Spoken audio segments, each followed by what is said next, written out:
പടത്തിന്റെ ഓപ്പണിംഗ് സീനില് ഇപ്പൊ കുട്ടപ്പനാവട്ടെ ആ ഒരു തവളയുടെ ഹാർട്ടുമായിട്ട് കണക്ട് ആവാൻ അവനിപ്പോ ഒരുപാട് ശ്രമിച്ചുകൊണ്ടിരിക്കുകയാണ്. ഞാനും ഇവനെ പോലെ ഒരു തവളച്ചനാണ്. എനിക്ക് ഇവനുമായിട്ട് വൈബ് കണക്ട് ആവണം. അപ്പൊ മറ്റൊരു തവളക്കുട്ടൻ ഇപ്പൊ കുട്ടപ്പന് കൺട്രാക്ട് കൊടുത്തോണ്ടേയിരിക്കാണ്. കമോൺ കമോൺ, നിന്നെ കൊണ്ട് കഴിയും, ആഞ്ഞു ശ്രമിക്ക് എന്നൊക്കെ പറഞ്ഞ് അവൻ നമ്മുടെ കുട്ടപ്പന് ഇപ്പൊ കട്ട സപ്പോർട്ട് കൊടുക്കും. അപ്പൊ മ്യൂസിക് റൈസപ്പ് ആവും. നമ്മുടെ കുട്ടപ്പൻ ആ മ്യൂസിക്കിനനുസരിച്ച് തുള്ളാൻ തുടങ്ങും. അപ്പൊ കുട്ടപ്പൻ അറിയാതെ ഇപ്പൊ തവളയുടെ കാലില് ഒന്ന് ചവിട്ടും. കുട്ടപ്പൻ സോറി പറഞ്ഞ് ഇപ്പൊ വീണ്ടും അവനുമായിട്ട് മിങ്കിൾ ചെയ്യാൻ കറക്റ്റ് ആയിട്ട് ശ്രമിക്കും. അപ്പൊ അവർക്ക് രണ്ടുപേർക്കും എന്തോ ഒരു കണക്ഷൻ വരുന്നതായിട്ട് ഇപ്പൊ കുട്ടപ്പന് പിടികിട്ടും. അവര് വീണ്ടും ഇപ്പൊ പേപ്പർ സിസറൊക്കെ കളിച്ചു നോക്കും. അതിൽ കറക്റ്റ് ആയിട്ട് അവർ സിങ്ക് ആവും. അപ്പൊ ഇവരുടെ കളികളൊക്കെ കണ്ട് നമ്മുടെ മാമനാവട്ടെ ഇപ്പൊ ഒരുപാട് എൻജോയ് ചെയ്ത് അങ്ങനെ നോക്കി നിൽക്കും. അങ്ങനെ മിനിറ്റുകൾ കഴിഞ്ഞ് മണിക്കൂറുകൾ കഴിഞ്ഞ് കുട്ടപ്പൻ ട്രെയിനിങ് എടുത്ത് അങ്ങനെ ക്ഷീണിച്ച് ഇപ്പൊ താഴെ വീണ് കിടക്കും.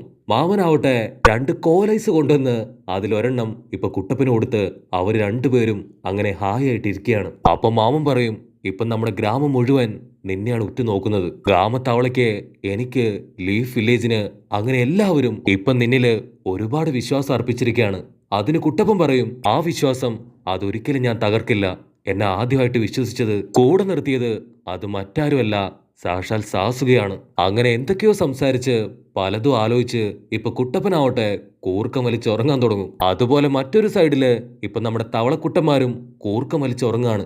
അപ്പൊ ഒരു പ്രാവ് എന്തോ ഒരു ഇൻഫർമേഷനുമായിട്ട് മാമന്റെ അടുത്തേക്ക് വരും. മാമൻ ആ സ്ക്രോള് വായിച്ച് ഒരു സെക്കൻഡ് ഷോക്കായിട്ട് മാമൻ ഞെട്ടി എഴുന്നേറ്റ് എനിക്കും എത്രയും പെട്ടെന്ന് അക്കാസ്കി മെമ്പേഴ്സിന്റെ ആ ഒരു ഹിഡൻ പ്ലേസിൽ എത്തണമെന്ന് പറഞ്ഞ് ഇപ്പൊ മാമനാവട്ടെ തവളച്ചന്മാരുടെ അടുത്തേക്ക് വന്ന് പറയും, എനിക്ക് അത്യാവശ്യമായിട്ട് ഒരു സ്ഥലം വരെ പോണം. പക്ഷെ നറൂട്ടോ കുട്ടപ്പനെ കൂട്ടാൻ പറ്റില്ല, അതുകൊണ്ട് അവനെ ഞാൻ നിങ്ങളെ ഏൽപ്പിക്കുകയാണ്. അതിന് തവളകൾ പറയും, കുഴപ്പമില്ല, അവന് ട്രെയിനിങ് കൊടുത്ത് ഞങ്ങൾ നോക്കിക്കോളാം. മാമൻ കുട്ടപ്പന്റെ അടുത്തേക്ക് വന്ന്, നീ നല്ലൊരു നിഞ്ചയാവും, നമ്മുടെ നാടിന്റെ 5th ഹൊക്കാഗെയായി നീ തീർച്ചയായിട്ടും മാറുന്നു പറഞ്ഞ് മാമനാവട്ടെ ദൂരേക്ക് നടന്നു നീങ്ങും.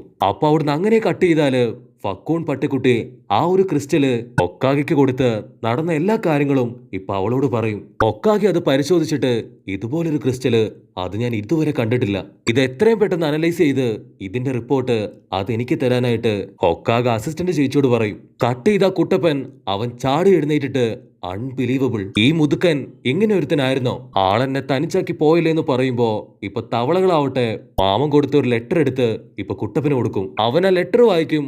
അതിന്റെ ഉള്ളില് തവളകൾക്ക് സ്നാക്സ് മേടിച്ചു കൊടുക്കാനായിട്ട് മാമൻ എഴുതിയിട്ടുണ്ടാവും. കട്ട് ചെയ്താ ഇവിടെ കബൂട്ടോയും ആ ഒരു പെൺകുട്ടിയും അങ്ങനെ നടക്കുകയാണ്. അപ്പൊ അവള് താഴേക്ക് നോക്കി ഒരുപാട് നല്ല കാഴ്ചകൾ കണ്ട് അങ്ങനെ നിൽക്കും. കബൂട്ടോ എന്തു പറ്റി എന്താന്ന് ചോദിക്കുമ്പോ അവള് പറയും, എനിക്ക് ഇവിടെ നിൽക്കുമ്പോ എല്ലാം കാണാൻ കഴിയുന്നുണ്ട്.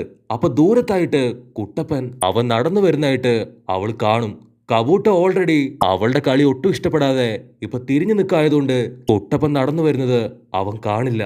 അപ്പൊ കബൂട്ടോ പറയും, നമുക്ക് വേണ്ടി ഒറോച്ചിമാറു കാത്തിരിക്കുകയാണ്, നമുക്ക് എത്രയും പെട്ടെന്ന് അവന്റെ അടുത്തെത്തണം. കട്ട് ചെയ്ത കിബയും അക്കമൊരു പട്ടിക്കുട്ടിയും ചേർന്ന് സ്മെല്ല് ചെയ്ത് ഒറോച്ചിമാറുവിന്റെ ഹൈഡൌട്ട് അതെവിടെയാണെന്ന് കണ്ടുപിടിക്കാനായിട്ട് ഇപ്പൊ ശ്രമിച്ചു കൊണ്ടേയിരിക്കുകയാണ്. അതിന് ഹിനട്ടയും പറയും, എന്റെ വ്യാഹു കണ്ണുവെച്ചും ഞാൻ ഒരുപാട് ചെക്ക് ചെയ്തു, പക്ഷെ സംശയം തോന്നുന്നതൊന്നും എനിക്കും കണ്ടെത്താൻ കഴിഞ്ഞില്ല. അപ്പൊ ഷിനോ പറയും, എനിക്ക് എന്റെ ഇൻസെക്റ്റുകളെ കുറിച്ച് ചില കാര്യങ്ങൾ ഇപ്പൊ ബോധ്യപ്പെട്ടു. ഷിനോ പറയും, എന്റെ ആയിരക്കണക്കിന് ഇൻസെക്റ്റുകൾ ഇപ്പൊ മരിച്ചുപോയി, പക്ഷെ അതിലൊന്ന് അത് ജീവന് വേണ്ടി പോരാടിക്കൊണ്ടിരിക്കുകയാണ്. അത് എനിമിയുടെ പവറിനെ ഇപ്പൊ സർവൈവ് ചെയ്യുന്നുണ്ട്. ആ ഒരു ഇൻസെക്റ്റിനെ കറക്റ്റ് ആയിട്ട് കണ്ടുപിടിക്കുകയാണെങ്കിൽ ഒരുപക്ഷെ നമ്മുടെ മിഷൻ അത് കുറച്ചുകൂടി ഈസി ആവും. സാധാരണ എന്റെ ഈച്ചകൾക്കെല്ലാം തന്നെ കുറച്ചു കാലത്തെ ആയുസ് മാത്രമേ ഉള്ളൂ, പക്ഷെ ഈ ഒരു ഈച്ചയ്ക്ക് അതിന് ഒരുപാട് നേരം ഇപ്പൊ സർവൈവ് ചെയ്യാൻ കഴിയുന്നുണ്ട്. ഷീനോ ഉടനെ, നിങ്ങൾ ഇവിടെ നിൽക്ക്, ഞാൻ ആ ഒരു ഇൻസെക്ട് അതെവിടെയുണ്ടെന്ന് കണ്ടുപിടിച്ച് എത്രയും പെട്ടെന്ന് അതുമായിട്ട് തിരികെ വരാം. അതിന് കാക്കാഷി പറയും, ഇനി ഒട്ടും സമയം കളയാനില്ല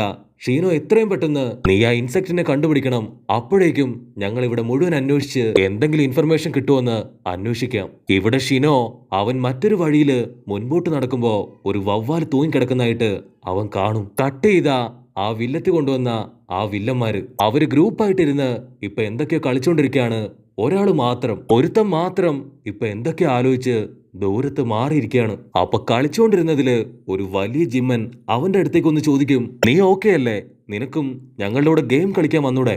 അവൻ ചോദിക്കും, നിനക്ക് തനിച്ച് രക്ഷപ്പെടാൻ വേണ്ടിയിട്ടാണോ നീ ഇവിടെ വന്നിരിക്കുന്നേ? അതിനവൻ പറയും, ഒരിക്കലുമല്ല, എനിക്ക് ഗൂറം പറഞ്ഞ കാര്യം അത് തീർച്ചയായിട്ടും അനുസരിച്ചേ പറ്റൂ. അതിനവൻ അവരോട് ചോദിക്കും, തുടക്കം മുതലേ ഞാൻ നിങ്ങളെ ശ്രദ്ധിച്ചതാണ്. നിങ്ങളൊരു ഗ്രൂപ്പായി മാറി അവള് പറഞ്ഞതെല്ലാം കേട്ട് നിങ്ങൾ നിങ്ങളെ തന്നെ സേവ് ചെയ്തു. അതിന് അവര് പറയും, ഓ വെരി ഗുഡ്, അപ്പൊ എല്ലാ കാര്യങ്ങളും നീ കറക്റ്റായിട്ട് നോട്ട് ചെയ്തല്ലേ. ഞങ്ങൾ ബുദ്ധിപരമായി പരസ്പരം സഹകരിച്ചതുകൊണ്ടാണ് ഇപ്പോഴും ജീവിച്ചിരിക്കുന്നത്. അവൾക്കെതിരെ നിന്നവരെ എല്ലാവരെയും അവൾ ഒറ്റയടിക്ക് കൊന്നുകളഞ്ഞു. പക്ഷെ ഞങ്ങൾ അവളെപ്പോലും വിശ്വസിപ്പിച്ചുകൊണ്ട് അവളുടെ കൂടെ നിന്ന് ഞങ്ങളുടെ ജീവൻ അതിതുവരെ പിടിച്ചു നിർത്തി. നീയും ആളത്ര മോശമല്ല, കാരണം നീയും അവള് പറഞ്ഞതനുസരിച്ചതുകൊണ്ടാണ് നിനക്ക് ഇതുവരെ ജീവിച്ചിരിക്കാൻ പറ്റിയത്. ഇപ്പം ഞങ്ങൾ 4 പേരാണുള്ളത്. നീ കൂടെ കൂടുകയാണെങ്കിൽ നമുക്ക് 5 പേർക്ക് ഒരു ടീമാവാം. എന്നിട്ട് അവളെ അടിച്ചു കൊന്ന് നമുക്ക് എന്നേക്കുമായിട്ട് ഇവരുടെ കയ്യിൽ നിന്ന് രക്ഷപ്പെടാം. അപ്പൊ അതിൽ വേറൊരുത്തൻ പറയും, ഇവള് നമ്മളെ ഇപ്പൊ എവിടെയാണ് കൊണ്ടിരുത്തിയത്? ഇവിടെ മുഴുവൻ മൂട്ടകടി കൊണ്ട് എനിക്കിരിക്കാൻ പറ്റുന്നില്ല എന്ന് പറയും. അപ്പൊ അവരുടെ കൂടെ തന്നെ ഉണ്ടായിരുന്ന ഒരു മെയിൻ ബോസ് അവൻ പറയും, ഞാൻ പുറത്തൊക്കെ ഇറങ്ങി ഇപ്പോഴത്തെ ക്ലൈമറ്റ് അതൊക്കെ ഒന്ന് ചെക്ക് ചെയ്തിട്ട് പെട്ടെന്ന് തന്നെ വരാം. അവൻ പുറത്തേക്ക് പോയിട്ട് ഇപ്പൊ ആരും വെയിറ്റ് ചെയ്ത് നിൽക്കുന്നുണ്ട്. അപ്പൊ നമ്മൾ മുൻപ് കണ്ട ആ ഒരു വവ്വാല് അതങ്ങനെ പറഞ്ഞ് അവന്റെ കയ്യിൽ വന്നിരിക്കും. അവൻ അതിനോട് എന്തെങ്കിലും ഇൻഫർമേഷൻ നിനക്ക് കളക്ട് ചെയ്യാൻ പറ്റുമോ ചോദിക്കുമ്പോ, അതേസമയം ഇവിടെ കിബയും അക്കമൊരു പട്ടിക്കുട്ടിയും ആ കാട്ടിലൂടെ അങ്ങനെ നടക്കുകയാണ്. അക്കമൊരു പട്ടിക്കുട്ടിക്ക് മനസ്സിലാവും അവന്റെ അടുത്ത് ഇപ്പൊ ആരോ ഉണ്ടെന്ന്. അപ്പൊ അതേസമയം ഇവിടെ അവൻ ആ വവ്വാലിനോട് ഇപ്പൊ എന്തൊക്കെയോ ട്രാൻസ്മിറ്റ് ചെയ്ത് അതിനെ അവിടുന്ന് പറഞ്ഞു വിടും. അപ്പൊ അവന്റെ അടുത്തേക്ക് നേരത്തെ കണ്ട ആ ഒറ്റയ്ക്ക് മാറിയിരുന്നവൻ അവൻ ഹായ് ആയിട്ട് വന്ന് ഇപ്പൊ അവനോട് സംസാരിക്കാൻ തുടങ്ങും. ഇവിടെ അക്കമൊരു പട്ടിക്കുട്ടി പറയും, ഞാനൊരു വിസിലിന്റെ സൗണ്ട് കേട്ടു, അതൊരു ഡാർക്ക് വിസിലാണ്, നമുക്കടുത്ത് ആരൊക്കെയോ ഉണ്ട്. കട്ട് ചെയ്താ ഇവിടെ നറൂട്ടോ കുട്ടപ്പൻ ഇപ്പൊ ലീഫ് വില്ലേജിലേക്ക് തിരികെ എത്തും. അവൻ വിശന്ന് വലഞ്ഞ് എന്തെങ്കിലും കഴിക്കാന്ന് കരുതി ഇപ്പൊ ഹോട്ടലിലേക്ക് പോകും. അപ്പൊ കൊനഹമാരു അവൻ ചാടി വീണ്, കുട്ടപ്പ ഞാൻ വീണ്ടും 2-3 അടിപൊളി ജിപ്സ് കൂടെ പഠിച്ചു, ഞാനത് കാണിച്ചു തരാന്ന് പറഞ്ഞ് അവൻ അതൊക്കെ ഇപ്പൊ കുട്ടപ്പന് മുൻപില് കാണിക്കാനായിട്ട് തുടങ്ങും. അവൻ സെക്ഷൽ ജിപ്സ് ചെയ്യുമ്പോ കുട്ടപ്പനാവട്ടെ അവന്റെ തലയ്ക്കൊരു ഇടി കൊടുത്ത് അവനെ കൂട്ടിക്കൊണ്ട് ഒരു മലയുടെ മുകളിലേക്ക് വലിഞ്ഞു കയറും. കുട്ടപ്പൻ ഉടനെ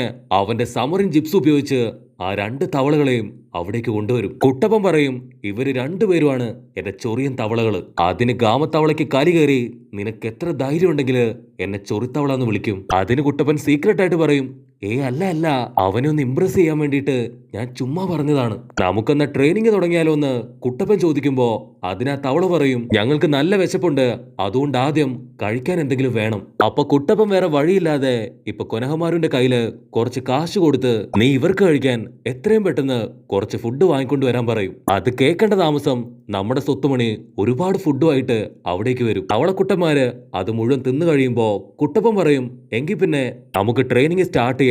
ആദ്യം നീ നിന്റെ വായിലൂടെ വെള്ളം തുപ്പണം. അപ്പൊ ഞാൻ എന്റെ ചക്ര പവർ ഉപയോഗിച്ച് കമ്പൈൻ ചെയ്ത് അറ്റാക്ക് ചെയ്യുന്നു പറയുമ്പോ തവളക്കുട്ടപ്പന്മാര് ചോദിക്കും, കമ്പൈൻ ചെയ്ത് അറ്റാക്ക് ചെയ്യാനോ? അതെങ്ങനെയാ? കുട്ടപ്പൻ പറയും, നിങ്ങൾ വായിലൂടെ വെറുതെ വെള്ളം തുപ്പിയാ മതി. അത് കേട്ട ഗാമത്തവള പറയും, അവന് വായിക്കൂടെ വെള്ളം തുപ്പാനൊന്നും കറക്റ്റായിട്ട് അറിയില്ല. അത് കേട്ട് കലി കയറി നമ്മുടെ കുട്ടപ്പൻ അലർന്നതോടു കൂടെ ഈ ഒരു എപ്പിസോഡും അവസാനിക്കുന്നു.